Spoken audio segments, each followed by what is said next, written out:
Okay. Yes. Who are we waiting for? That's for me. Mem Dallas. No, yeah, Mem Dallas on base. Mem Dallas on base.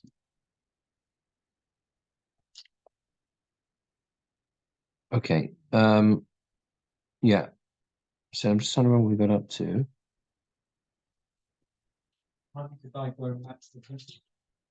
With the what? Yeah.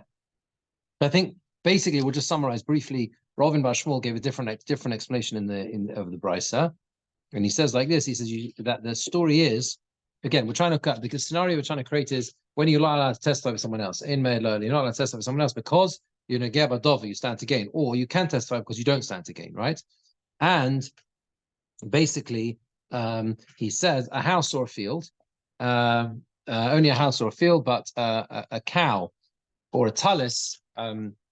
When it comes to a cow or a talus or a garment, so the halacha is that you can testify, and the reason why you can testify this means that the person you sold it to, you can testify to keep it with him, prevent someone else taking it, and the reason is because you're not gaining anything by testifying, right? Remember the story in the picture? From the picture, yeah? What? The picture's still there. The picture's still there. The picture, right? Okay. Clear as mud. Clear as mud.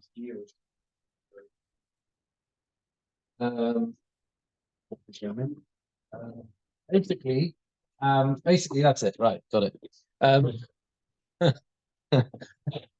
Told you, very clear. Basically, the story is there's no way that he can get it back from him. There's no way that he can, by testifying on behalf of Shimon. Yeah, okay, this is adding bits that we did last time.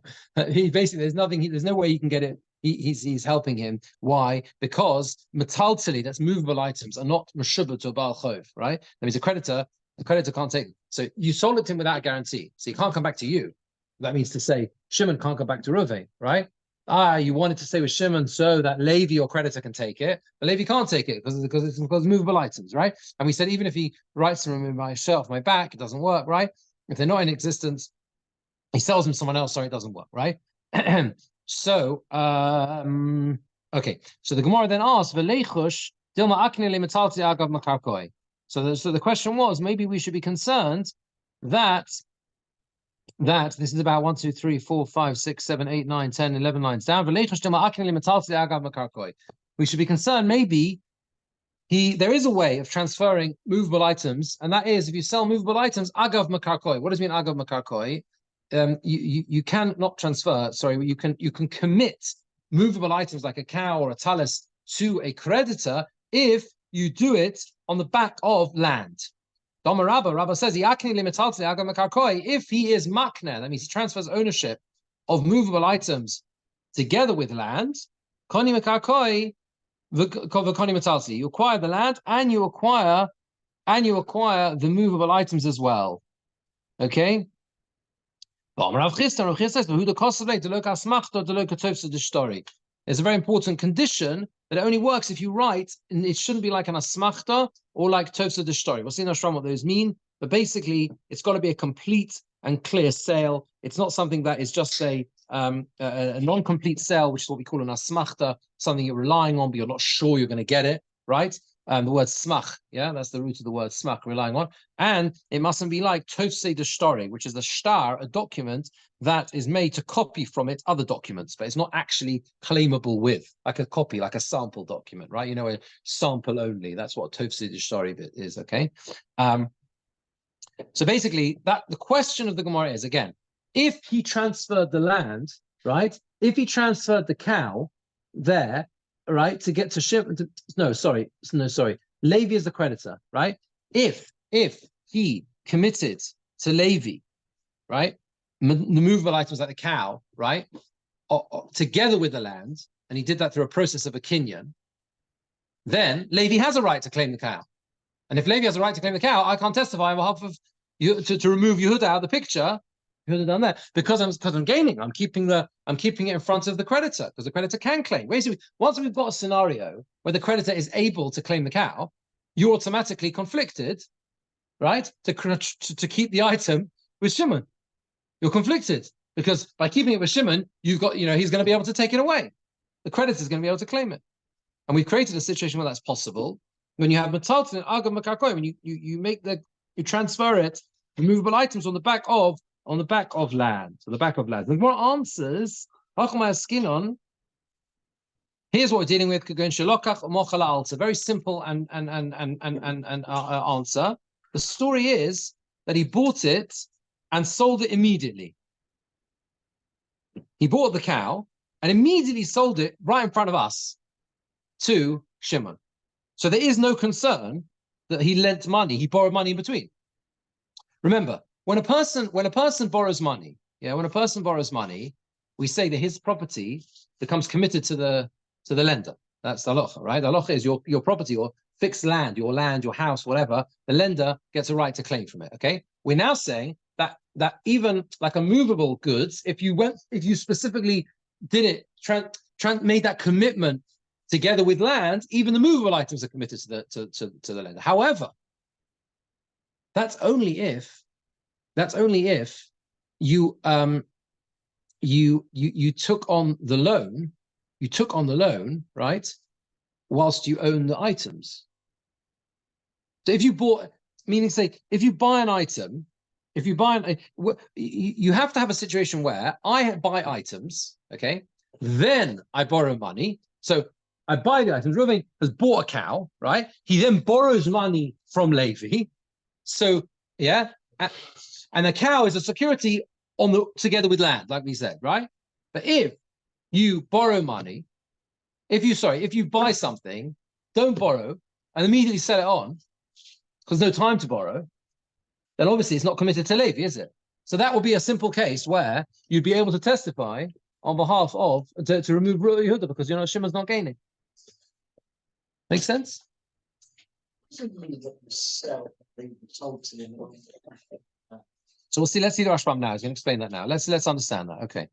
So the Rashbam is about 15 lines down. Umakshinon. It's where the two dots are in the 15 lines down in the left-hand column. Pardon? It is by the Bach. It's no higher than that. It's a bit higher than that. About 10 lines above the Bach. Oh, maybe. Oh, you have a different edition. Okay. But Makshinon. And we ask the following question. Vakati Popara Vitalis, when it comes to a cow and a garment of my maid, why are you allowed to testify? V'neichosh, we should be concerned. Dilma, perhaps, Akni lehai Moshe Metaltile Agav Makarkoi. Maybe the seller transferred ownership or sold to he gave him metaltile movable items, Agav Makarkoi. That means to say he transferred ownership, the seller transferred ownership to the lender, okay, movable items on the back of land. Lebal Chove to his creditor, lehishtabed loy, to be enslaved to him, to be committed to him, ligvos Chove mehen, to claim his debt from them. Im loy frenu, if he doesn't pay him back, bismano, at the right time. Then v'chazer mochram, and then he went and sold them onto Shimon. And when he testifies for the buyer that they belong to him, no geya be'edusu, he is conflicted. He stands to gain from the edus. Why? Because he is establishing them. He's keeping them in front of the creditor. And this is how we find a scenario where movable items can be committed to a creditor. Rabbi says, if a person transfers ownership of or commits movable items together with land, then even the movable items, the metaltalin, are committed to the lender, and he can claim the movable items from the buyer, because the rule is property that does not have a guarantee. That means we call that is metaltalin, movable items, right? They have no guarantee in the sense that you can't if they're taken away from you, you have no automatic right to claim from the person who sold them to you. Metaltalin, for example, movable items, nickname, they can be acquired together with property that does have a guarantee. There's kind of a default, whatever, there is a guarantee on it, which means land. When it comes to a gift, the kesef b'shtar of a chazaka, with money, with a document, and with a chazaka. That means in any of those three ways. That means any of these three ways, right? Okay. basically, when you acquire something, there's land and there's metalton, there's movable items. There are methodologies which are different for each in terms of how you acquire them, right? Mishnah and Kiddushin. If you're acquiring land, you've got to use one of three methods. You can pay money, you can sign a document, shtar, or you can make a chazaka. Yeah, you can make a chazaka. Whereas a chazaka, you can do something to land, dig a little bit in the land or something like that, do something physical to the land. Okay, that is how you acquire land. How do you acquire movable items? Totally different. Either you lift it up, right? It's a wonderful Gemora in Kiddushin talks about how you acquire an elephant. How do you acquire an elephant? How are you going to lift up an elephant? Essentially, yeah, but there is an opinion, I think, that he needs to do hagbor and you need to do lifting. And Tosfos says in Kiddushin, how can you make the elephant jump? And the answer is you make the elephant jump by, the Tosfos says the way to do it is make the elephant jump or something like that. Very famous Tosfos. Can you make an elephant jump? Oh, that's the kasha on Tosfos. It's because elephants don't jump. They don't jump. It's a fact. Elephants don't jump. It's a kasha. What's the answer? What's the teretz? What's the teretz? The simple teretz, very balabatish teretz is that Tosfos didn't see an elephant. He never saw them. Yeah, you wouldn't have elephants in 12th century. 12th century, 12th century, the Rhineland there weren't many elephants around. So that's a balabatish teretz. It's a very it's very balabatish. But why? What? It's quite practical. Yeah, it's a practical answer. It's very shver. It's not really, because Tosfos has got a problem and it gives a halachic solution. It's a halachic solution. It would work if an elephant could jump. Anyway, different story. But How do you find out? well, I should look up the Gemara how to do that. Huh? No. Got a whole thing. Anyway, I think you do Mashiach, but whatever. There's a whole thing there about how you make it jump. Anyway, okay, right. Now, the point is that metalton, you have to actually have the item there. You can't do it remotely. You've got to lift it up. You've got to pull it along, Mashiach, whatever. However, there is a way of doing it remotely, and the way you do it remotely is agav karka. I mentioned last time it's one of the ways we sell chomets, right? That's how we do it, right? Sell chomet. You sell the karka, the bakona of the karka, and agav that you're kind of the metalton together with. That's called kinyan agav. That's what it's called because it means by the way. Okay. The chiddush here is who adid, says the Rashbam, inyan shibud, with regards to committing it through committing it to a lender, the migoy, because since the chayil shibud makakoi chalnami metaltali, since it goes on the land, it also goes on the movable items. That's how it works. You can, since you are committing land, you can commit the movable items with it. But if he was marking it to him, he transferred ownership of movable items from Tzalzli, Grady, Metzalzin, like movable items alone, Besudar, through a Kinyan Sudar. That means to say, the Kinyan Sudar is basically a Kinyan Chalipin. That's a standard way. That's another way of transferring ownership. That's a way you can transfer remotely ownership of movable items, right? That's ultimate, yeah? You can do a Kinyan Sudar, which is a Kinyan Chalipin, like we do when we point the Chometz, that type of thing, the Kinyan, yeah? Make a Kinyan, what we call making a Kinyan. That's called a Kinyan Sudar. Sudar is like a cloth or whatever. So you basically lift it up. And that type of method can transfer ownership of movable items. We paskin, Gemora Metzia, Kalov Shel Koina. It means to say the person who is selling the item makes a Kinyan on a cloth or a couple or something that is owned by the person who is the buyer. That's why in the case of the chometz, it is an item owned by the Rov. You're not selling it to the Rov. The Rov is acting as the shliach in order to sell the chometz. So you have to make a kinyan on something belonging to the Rov. That's how it works, right? So you make a kinyan. It's the methodology, right?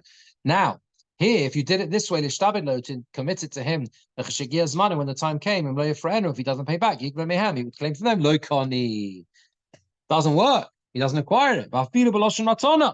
And even if he gives it as a gift, that means to say, you have a lender, the lender comes along, great idea. The lender says, I'm going to make a kinyan on something that belongs to you, and that kinyan chalipin will commit your cow to me to claim from when the time is up, the time of the loan is up. That's a good idea, right? Why does that not work? And the answer is because, even if he says as a gift, the kol de'i lo koni, because any if, right, is not kona, it doesn't acquire it to him. That means de'i means if,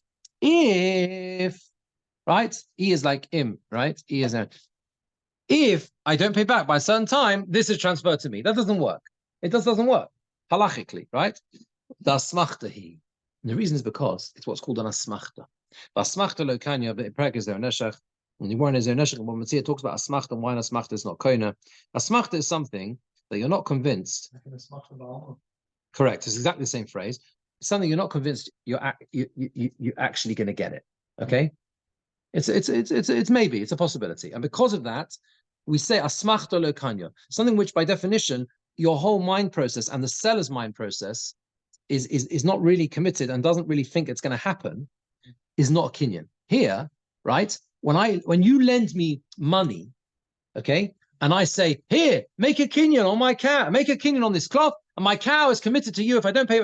I don't think I'm going to lose Daisy. I don't think I'm ever going to lose the cow because I'm pretty sure I'm going to pay you back. Do you understand? So therefore, that's called an asmachta. It was never a gemiras das. I think that's how it works. There was never a complete, proper decision, mental and commitment to the agreements. That's called asmachta. And asmachta is not koina. Another example of asmachta that's brought in the Gemora in Sanhedrin, I believe, is one of the reasons why a person who plays dice, masachik b'kuvya, is poseleidas. Professionally. Yeah, professionally. And the reason is because it's an asmachta. That means to say, he doesn't really agree to part with the money. The person you're playing dice with, right, the other guy, he thinks he's going to win. When he rolls the dice, he thinks he's going to win. Now you want to say, well, that's the game. That's the deal, isn't it? I mean, the deal is, right? The deal is you might win, you might lose. But it's basically, the Gemora says, it's like a bit like gezela, a bit like theft. It's not mamish theft, but it's a bit like that. That's one of the reasons given in the Gemara as to why it is that a person who plays professionally gambling, right, is disqualified from Eidos, because it's an asmachta. It's something which he doesn't really think he's going to have to part with, and therefore he doesn't really think he's not really committed to doing it, and therefore you're not really kona it. Does that make sense? Okay. So there was an analogy about using the cow as collateral. Yeah.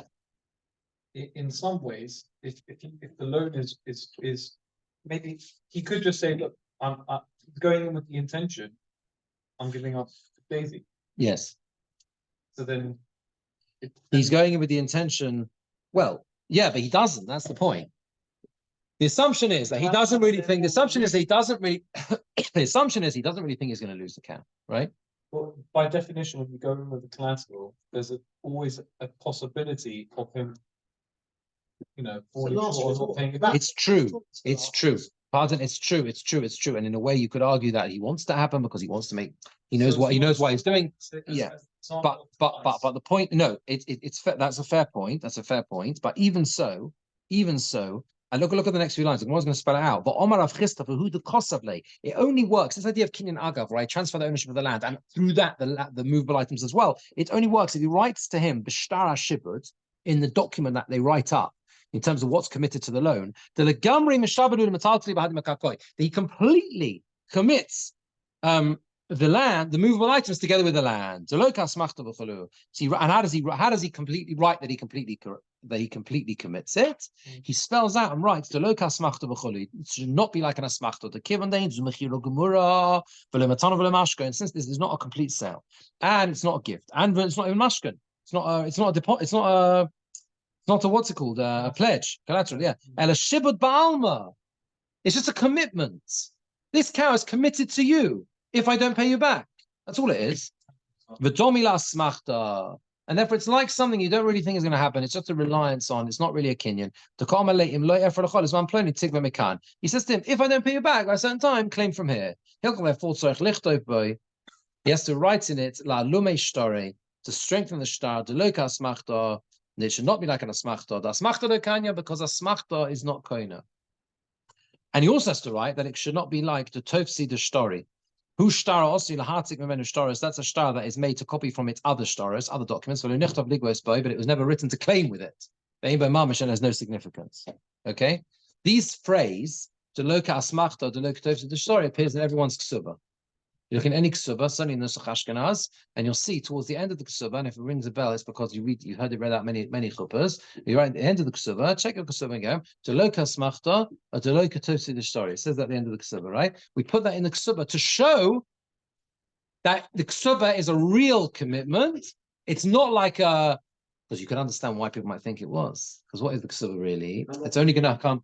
Really gonna it's only going to. No, it's only that. It's only going to happen if chas v'shalom, the divorce on pause. That's really good. Then you have to pay the ksuba. So it could be like, it's not real commitment, but it has to be real commitment. So we write in the ksuba Deloika asmachta, or deloika tofsi the story. And it's not just like a star for sample purposes, right? Rather than a real document. We write that in the Ksubah. Exactly the phrase that's used in this Gemora. Probably this is the source. Maybe it appears elsewhere in Ksubah. This might be the source. So what answers of my skin on first line, first word on the Shpam, the Motzi made, when can he testify? He go into Shekona half part of a talis. The case is when he bought the Poran talis, the cow and the talis, and immediately sold it in front of us. The Vade lo lova bein time lo shibdun malva. He did not borrow money in between, and he did not commit them to the lender. You understand? Basically, like I said before, right? Basically, the Gemara says again, what we got? Our question was, how on earth are you allowed, right, to testify to destroy Yehuda, to keep the things with Shimon? I'm conflicted. Why? Because my cow. Yes, it's true that normally you can't claim a cow. The creditor can't claim a cow. Levi can't claim a cow, but he can if it was done, the kinyan was done in this way, right, together with land, agav karga, and therefore maybe that happened. And the answer is no, because the scenario was where, in other words, the scenario when you're allowed to testify is where there was no time in between to borrow any money. So I bought a cow and I sold it straight away. So I didn't borrow, I didn't borrow anything in between. The Levi's out of the picture. There is no Levi. There cannot be a Levi. And that's the case where you're allowed to testify. Remember, that's what we call a no-kimta. That means to say, we have found a situation where the brisa can work. Well, except that there's no case. Why is there no case? There's no Levi. There's no Levi. There cannot be a Levi. That's right. We've eliminated Levi. The whole point is, how can we find a situation where there is a Levi? No, we didn't say that. We said, no, we didn't say that. The notion of the brisa is, mochalo para, mochalo talis. If Reuven sold a cow or sold a talis to Shimon, me'ed lo oleho. He's allowed to testify on behalf of Shimon. Why? Because his achrayas, he's not coming back to claim from him. Why? Because Reuven sold it to Shimon without a guarantee. So Shimon cannot claim from Reuven, and therefore I'm allowed to testify to keep it with Shimon. So he asked a question, but hold on a second, I'm still going to gain because there's a creditor, and the creditor's going to want it to stay with Shimon. I want it to stay with it so that the creditor can claim. The answer is we have a case where there can be no creditor. It's okay. It's all right. It's all right. Yeah, it is. But the Gemara asks a very, very good question. Maybe it's a case where he said to him, De'ikni, some say Omale, De'ikni Omale. He said to him, De'ikni, that which I will acquire in the future. This is a real spanner in the works. Look at the second line of Rashbam. De'ikni Omale. Kloima, Akati Kalamechash. This means to say, Akati Kalamechash, second wide line on the Rashbam, there's still a concern. The Akni Leila half part of a talis in the Malve, Agav Makarkoi. You can still have a scenario where he transferred ownership in terms of the commitment if he didn't pay of the cow or the talis to the lender, right, on the back of land, together with land. How can that be? We just said you bought it and sold it straight away. The Hechidomi, what's the scenario? Could be going like this. For example, it's the Mekame Hochi. Prior to this, when the borrower wrote to the lender in the document of loan, Meshabdano loch agav makarkoi, I am committing to you on the back of my land, kol nichsi, all my property, the kanoi that I acquired in the past, or the mikni, and that which I am destined to acquire. So you made a future statement. So the loan, Levi is around. Levi happened yesterday, and I bought the cow today and sold it straight away. But when I borrowed money from Levi, I wrote to him explicitly, that's going to be committed to you, not only what I have now, but what I will acquire in the future. Okay. When he bought the cow and the talis afterwards, they're becoming committed to Levi immediately. Bakati and still am I made, therefore still, how can he testify? Now the Gemara wants to make an inference. Because we're not concerned about this scenario, we can imply the Misha Kosef Cain, De'ikni, that someone who writes this De'ikni, that which I will acquire, meaning a person says to his friend, the property which I am destined, I will acquire, I'm selling to you, or I'm committing to you. The Achar came, he bought them and he sold them to others. Or he wrote to him that I'm going to acquire in the future, and then he did acquire them after that. And he died, and he gave them as inheritance to his children. Lo mishtabed. They are not committed. Lahai shekosov lo, to the person he wrote it to. Because you cannot transfer ownership of something that you do not own. It's not yours yet. Even though it will come into your ownership afterwards. And this is actually a big question in the Gemora, in the 9th parak, and it is unresolved. The implication from here is that it's not committed. So what the Gemora has done, look back in the Gemora now, the Gemara asks, maybe he said to him, that which I'm going to inquire in the future, and therefore he is no Ge'av Adover, he is going to gain, because the creditor, Levi, is going to be able to claim from stuff he buys afterwards, yeah? So the fact that he bought it and sold it immediately is not going to help you, because it's still committed to Levi. And the Gemara says, Shamas Mina, from the fact that we're not worried about this, the inference should be, the ikni, that a person who says, that which I will acquire, and then Kana or Mochar, he acquires and sells it, or Kana Vahorish, or he acquires it and passes it on as an inheritance to his children, lo mishtabed. The implication is it's not committed. It is not committed. In other words, this does not work.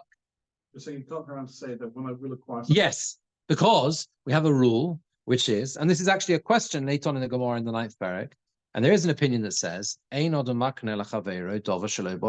can't transfer to someone else, something which hasn't come into your hand yet. Now, don't get confused. It's not exactly the same as that's a sugya in many places in Shas, right?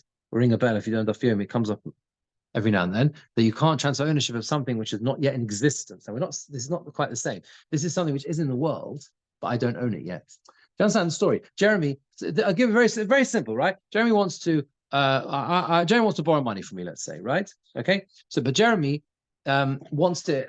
I want to ensure that Jeremy pays you back. So I say to Jeremy, listen, not just your property that you own now, but anything you acquire in the future is also becomes committed to me, right? As the lender, that I can claim from it. And even if it's like a cow or a talis, I do this agav thing together with the land, and if it's all committed to me, great, and I'm happy about that, right? There's a machlokus about that, whether you're allowed to do that, whether you can something which Jeremy doesn't even own yet, is he allowed to commit to me? So the implication from the fact that we're not worried here about this, and we're saying that Reuven can testify over Shimon, is that something which has not yet come into your hand, it doesn't work. You can't do it. That's why we're not worried about it. It's not lo bolo olam, it's lo bolo yodo. It's in the world, but I haven't got it yet. Right. But also, you have to be very specific. I mean, I might be dealing with flooding, so I might say. It doesn't matter. It can be anything. Anything. I want my money back. I don't care what you deal. I mean, I don't care what you deal in. You're just anything you acquire becomes committed to me. And if you don't pay me back in 30 days, and I'm walking into your house to have myself to anything you like, and I don't mind whether you bought it afterwards or not. You might have had a birthday. Yeah, I know you've got a birthday coming up, and someone's going to buy you a nice Rolex. I'm very happy about that. So I'm great. So I say that Rolex is committed to me. Thank you very much. And so the halacha is that you cannot. No, it's a machlokas later on, whether you can do that or not. But from the fact that we're not worried about that here, says the Gemara, the implication is that it doesn't work, right? It doesn't work. The Gemara says no. They can and the same thing, by the way, it applies to buying something and then selling it on, or buying something and giving it as an inheritance afterwards, right? That since that acquisition took place after the moment of the loan, it's not committed to the borrower. That's their Lender. But because the Rob mentioned it, is when the Gemara talks about the Mekadosh B'mil B'Ein Mekadeshes. Yeah. Is that because it's a Dover Shilo B'Yodai? No. Mekadosh Milveh, which is a complicated sugya, I know. it's different because Mekadosh Milveh. Is it because it's a Dover Shilo B'Yodai? No, I don't think so. Mekadosh Milveh is where a woman lends a man money, okay, and he has to pay her back, and she says, "I'm forgiving the loan."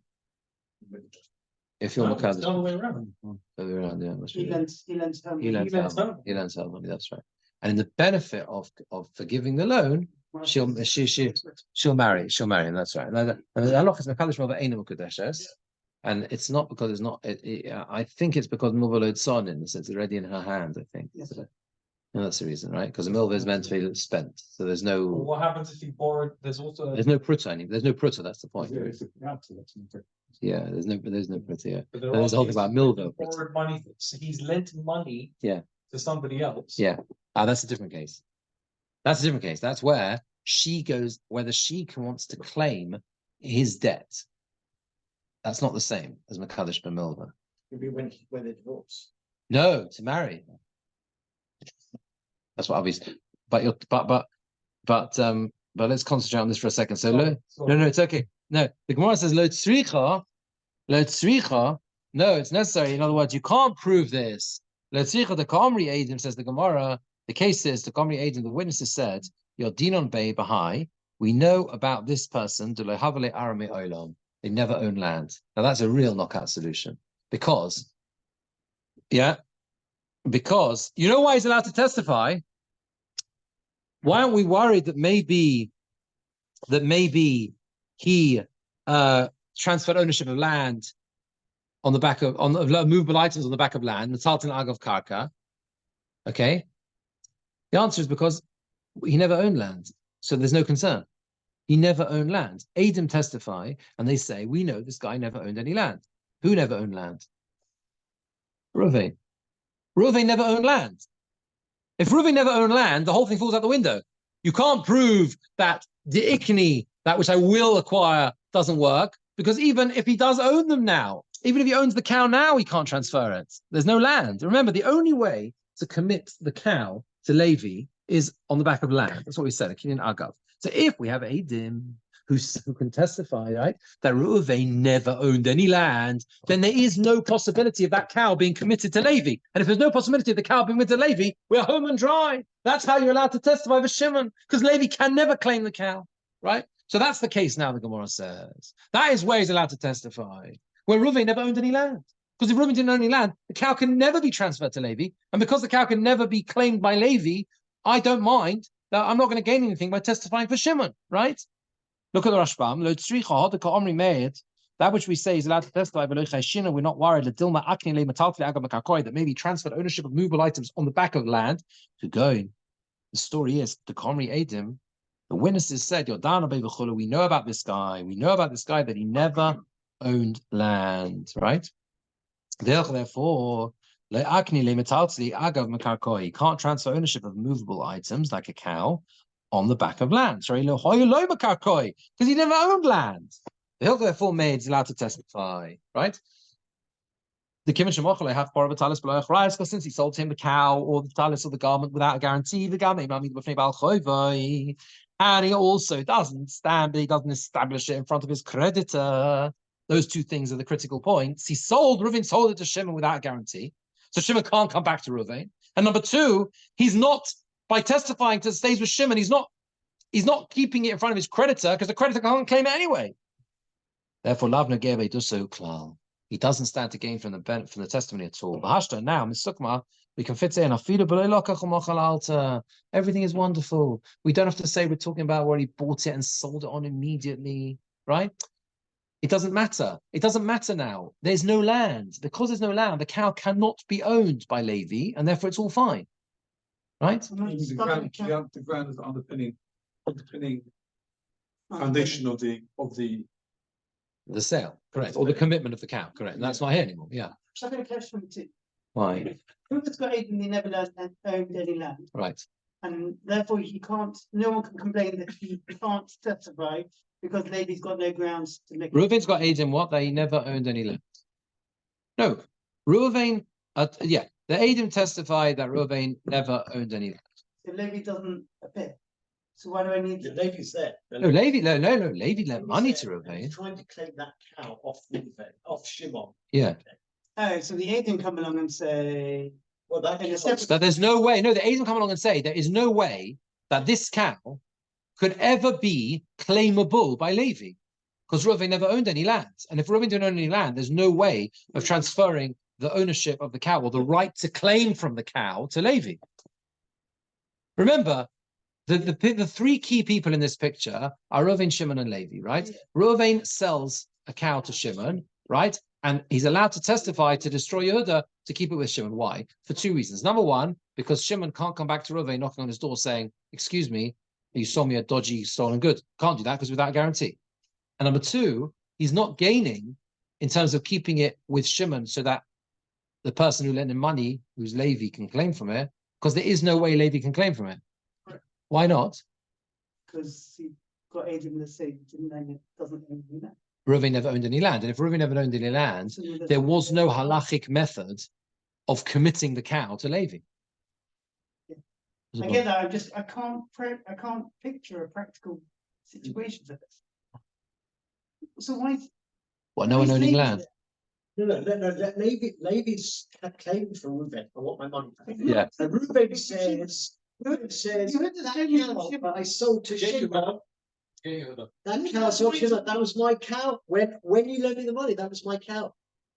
So Levi goes, great, I'll take the cow.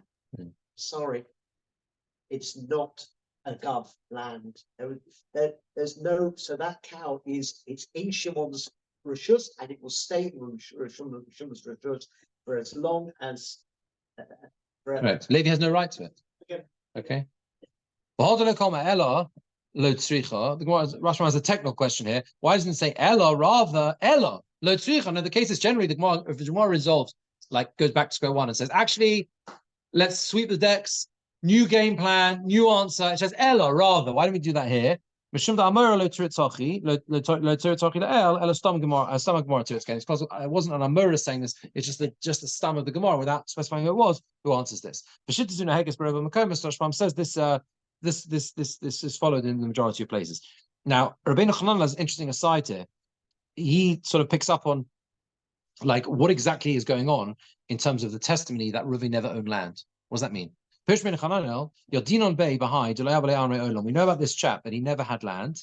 They have to testify as follows: Zehoish, this man, lonis parish mimenu, never left us me'odo va'at hayom, from the time when he came into existence and until today. A borilon, and we are assured b'mashakona, with everything he bought, v'chilo kana mekaka me'olam, and they never ever bought land.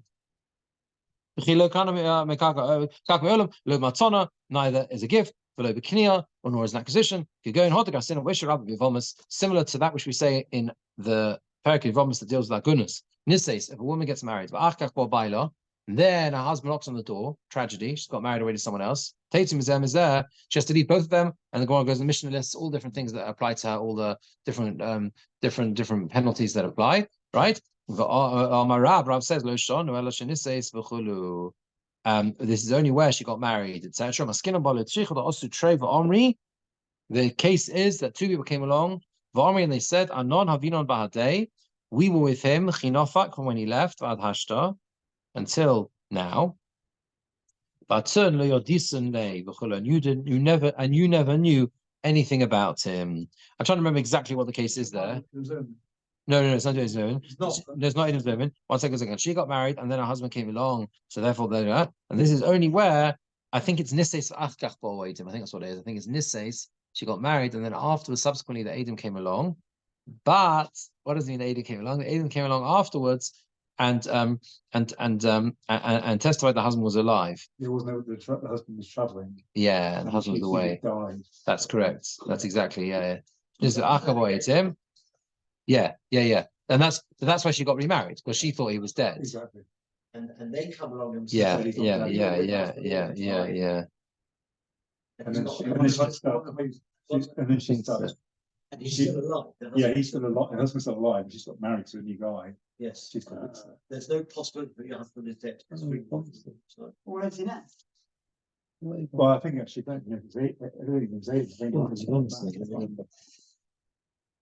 anyway, the point is, you don't prove it. So where's today's done? Huh? At the end of today's done. It is Like you can't take this on something that's like a negative. You can't be made that he didn't do something. Which is why Rebecca Fernandez now adding in that you were with him the whole time because you can testify to that. He did everything, which means he didn't do that. yes, It has to be some point. Can't say he never bought land. You don't know that there was a point in which he could have bought land. Basically, the Gemara says, if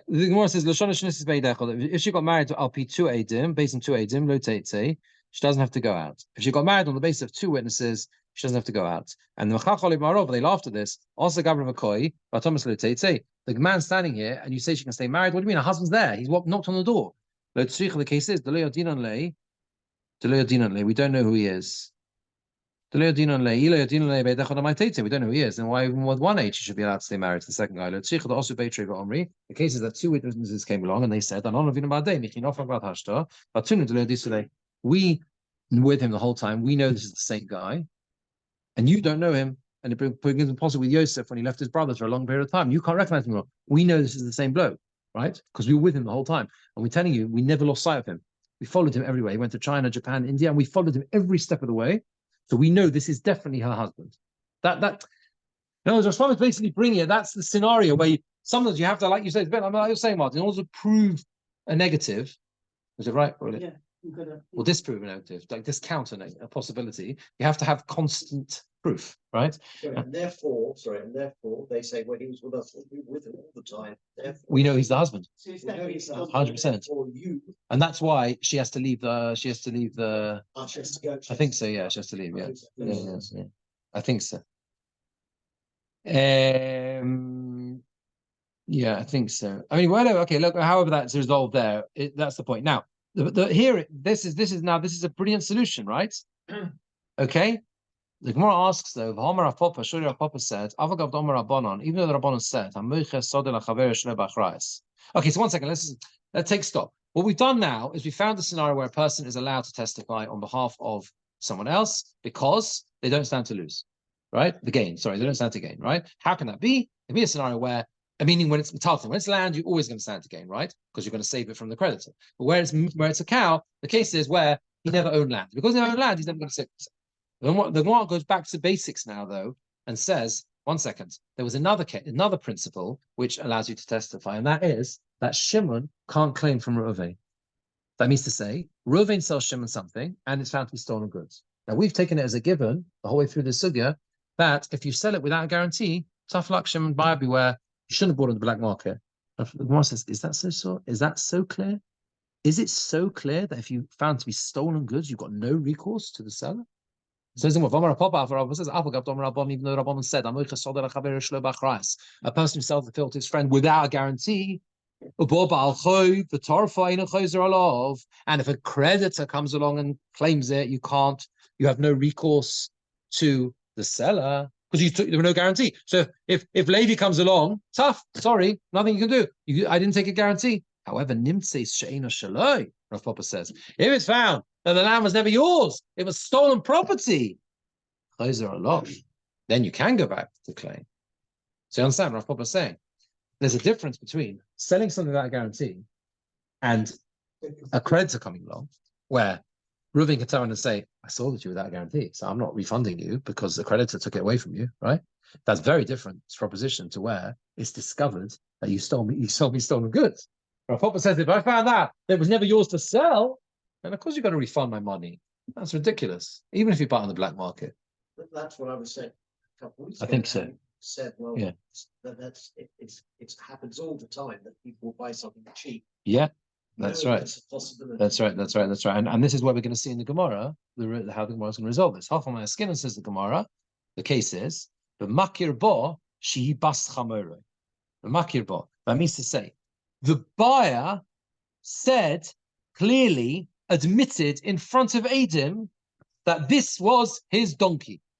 It says donkey because donkey comes later in the sugya, but right, we move from cows to donkeys. But it's the same idea. Basically, what happens is me and Jeremy meet on a very dark alley back street in Hendon. Okay, Jeremy knows that I have a cow, I have a donkey, right? And Jeremy really wants to buy my donkey, right? But he knows that that he doesn't know the origin of the donkey, and I'm not disclosing it. And we both know that it's a bit of a dodgy deal because that's why it's taking place in the middle of the night in a back street in Hendon. He really wants a donkey, right? So what happens is I want to make sure that I'm completely scot-free from this deal, and I don't want to have any complaints afterwards. So I make Jeremy, or he does himself. He stands there in front of Aidan. We bring along Jeremy and Martin, another Jeremy, one of the many Jeremys. We bring them along and we stand them next to us. We stand them next to us, and basically Jeremy declares and says, I'm telling you, I completely admit 100% that this is his donkey. This is my donkey. Now, that's we've done that. There's no recourse to anything. If the Baal Din, that means the person who's got the claim, himself admitted something, it's like 100 witnesses. You said it was mine. You agreed it was mine, and therefore you can't claim. All right, that's the scenario. Can't keep that stolen goods. Yeah, because you said it was mine. Your own mouth said it, right? Rav Zvid has another answer. Rav Zvid Omar, he says, even in a regular case, Even in a regular case, when it's found that he didn't own it, he can't go back to him. He has no recourse to Amalei because he says to him, Lahachi zvinilach shalom b'achrayis, which was the answer I gave you, Jeremy, a few weeks ago, right? Lahachi zvinilach shalom b'achrayis. I told you, you took the risk. I said to you, I'm selling you without a guarantee. So your fault. Don't look at me. I sold you stolen goods. Okay, all right. You took a risk. You saved £1,000, and in the long run, it wasn't worth your while. Fine. All right. People do that. All right, let's see the Rashbam. The witnesses testified that the seller stole it and he sold it to him. And the owner of the field came along and he took it away from him. The buyer can go back to the seller, but I have him and it is no sale at all. Why? This is the Rav Popper's view, right? Because it's okay once when a creditor takes away, have you mechira? It's a valid sale. And there's a logical reason why it's a valid sale. Because even if a creditor comes along afterwards, sometimes people buy land for one day. So they reap the fruit of the benefit, literally reap the fruit for one day. And the fruit that he eats remains with him. Right? Perek says, we say that a creditor is allowed to claim the improvements to the field. Shvachin, periloi. He can claim the improvements, but not the fruit. Okay? In other words, there's a logical justification as to why, if I buy a field without a guarantee, even if Levi comes along and says, hey, it's mine, I can't go back to Ruvain and say, excuse me, you sold me a dodgy land. Why? Because people do this stuff. Do you understand? They buy without a guarantee, knowing that a creditor come along. Why? Because they buy at a peak season and they're going to harvest all of the lemons tomorrow. And they know the next day, right? The next day, Levi's going to come along. Doesn't matter. The trees are bare of lemons and I've gained. It's a bit like, if you ever bought a second-hand car, like a 20-year-old car, 20-year-old car. So people sell 20-year-old cars, right? It costs like £1,000. You buy something for your kids or whatever. I mean, we needed a car, so we got one for ourselves. But, you buy from a second-hand car salesman, right? Now, when you buy that car, your cheshbon is very simple, the calculation you make, right? If it lasts me for a year or two, I'm home and dry. I mean, I'd love it to last for 5 years, right? But I bought a 20-year-old car for £1,000. So I'm not like, I didn't invest. You understand? I invested enough money, you with me, to You're getting into. yeah, and I'm happy, and I will have recouped my losses if that car lasts me. If you go to a new car showroom, right, and you buy a Land Rover and it lasts you for a year, yeah, you understand. So this is the same thing here. People sometimes buy land for a short period of time. That's what they do, and they know they might lose it. But somebody who buys from a thief, Reuven's a thief. We say over there, a person sells a field to his friend, and it turns out that it was never belonged to the friend. It never belonged to Reuven. Shmuel says that he gets the money, but he gets no improvements. The buyer gets his money, right? He gets his money, but the buyer gets the money, but he doesn't get the improvements. The land goes back, and right, what does that mean? Sorry, I mean he gets his money, but he doesn't even keep the improvements. That means the land and the fruit and all the improvements, everything goes to the person it was stolen from. Therefore, since he's not getting any profit, it's not a sale at all. You with me? If Reuven sells property to Shimon, okay, and it turns out it's stolen goods, okay, the person it was stolen from gets everything. So obviously, I didn't want to do a sale like that because I wasn't gaining at all. Okay, it was never a sale. I'm here as well. Gabi part of a talis. This is the Gemara's question from our papa with the cow on the talis. Am I made? Why is he allowed to testify? He is standing to benefit from the testimony. Because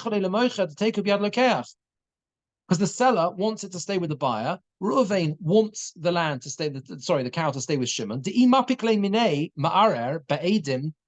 If the ma'arer, that means the person stirring the pot, the person coming along claiming it's his, which is Yehuda, if he gets it away from him, be'edim, with witnesses, Shema'idin, who testify she shall ma'arer, that it belongs to him, the person who's stirring the pot, that means the person who's claiming it's his,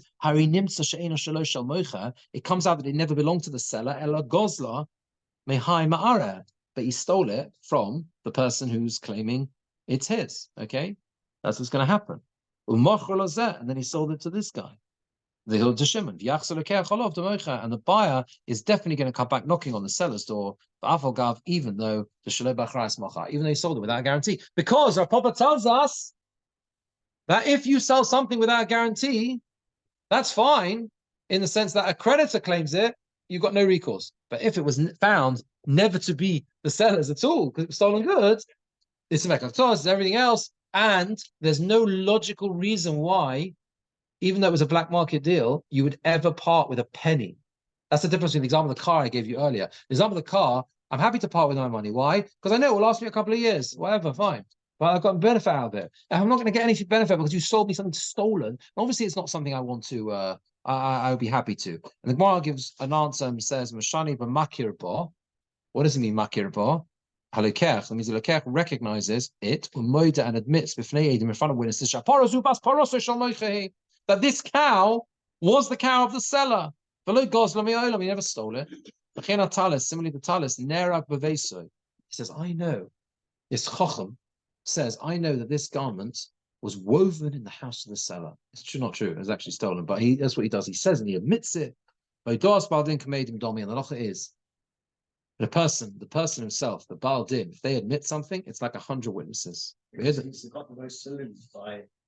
Yeah, if you admit something yourself, you're the Baal Din. That means to say exactly, you're the person who stands to lose the most. You're the person who is buying it, effectively. And you say, I'm 100% sure this is not stolen goods, right? That's better than 100 witnesses saying that it's not stolen goods, yeah? And therefore, the idach ma'arer, boy la fuki minei, and the idach ma'arer, the other one who's stirring up, boy, he wants la fuki minei to take away from him, be'edei shkorim, with false witnesses, oitoyen, or people who make a mistake. Witnesses either are false witnesses, Yehuda's either got false witnesses, or they've got witnesses who make a mistake. They made a mistake between the animal which belonged to the Ma'arer, Yehuda, and the animal which belonged to the seller. They just mixed up Daisy. Now the buyer cannot go and claim as no recourse to the seller, since he admitted himself that it belongs to the seller. Therefore, the seller is allowed to testify to disqualify the witnesses of Yehuda, the Ma'ara, because he doesn't stand to gain. Why does he not stand to gain? Because in a case where Shimon admits openly in front of witnesses that it belongs to Ruvain, he has no recourse because he said it himself. He has no recourse if he loses it. It means if Yehuda is successful, okay, if Yehuda is successful and takes it away from Shimon, Shimon can't get it back. Shimon can't come back knocking on the door. Hey, you sold me stolen goods. Because Reuven will say, what do you mean? You said it was mine. If it was mine, how did Yehuda get it? What's the answer? Rosh gave us the answer. Because there must have been another story. Yehuda had false witnesses. Yehuda's witnesses made a mistake between animals. You said it was my cow. You understand? You said it was my cow. You declared in front of those witnesses in that dark alley that it belonged to me. So what? So therefore, what on earth are you coming to my door now and saying, excuse me, you stole me stolen goods? You said it wasn't.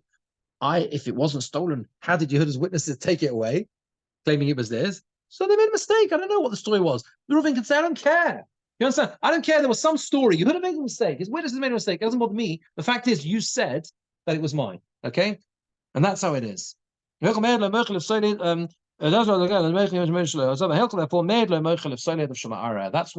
Reuven is allowed to testify, the seller is allowed to testify to disqualify the witnesses of Yehuda. Because he doesn't stand to gain, because he can't claim back from him. That's why it says the donkey below bas paroso and not the daughter of his cow. Bas paroso is a cow. Because we use the phrase chamor comes in donkey later on. This phrase bas chamor. And finally, Rav Zvid Omar Zvid says even though he doesn't recognize that it was his donkey, he says he's allowed to testify. Because even if he definitely stole it, he cannot come back to him to Omale because he says to him, Lahochi zvini loch. Rav Zid has the original idea, which we assumed before, and says that even if he doesn't recognize, he doesn't admit that it belongs to Reuven, Reuven can still testify to destroy Yehuda's witnesses, because even if tafilu vaday gozla, even if he definitely stole it, That means Reuven definitely stole the cow. Shimon has no recourse. Because he can say to him, this is why I sold to you without a guarantee, because I didn't want any headaches later. Right? And that's it. And you buy something in a bad, dark alleyway, then that's it. That's it. It's as simple as that. You know, you lost that. You're tough luck. And therefore, and so that's why that is how we have resolved the brisa. We've resolved the brisa because, which is the whole exercise that we've been involved in this sugya, because we found a scenario where there is no material benefits to Reuven to testify and support and protect Shimon's acquisition. Because Shimon cannot come back to Reuven because he sold it without a guarantee. And we're saying, we go with those Zvid, and that means you've got no recourse at all. And the creditor can't claim it either, because Reuven never owned land. And because Reuven never owned land, there was no way of transferring the cow to be claimable by the creditor. And therefore, from whatever direction you look at it, I'm not gaining by testifying on your behalf because you can't claim from me and no one else can get it anyway, right?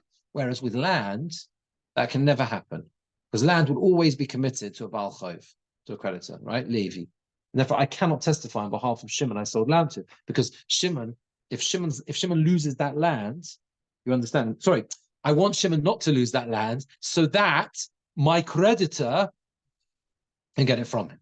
So when you said this on when a guy admits it in front of 100 witnesses, that's better than That's because that's a klal, that's a rule we have. If the person who themselves stands to lose the most, right, admits to something, okay, then that's better than 100 witnesses. It's, for example, like I tell you what, the simple case of Baldin, right, is if let's say someone gets up and says they owe someone else £50. That's better than 100 witnesses saying that you owe £50.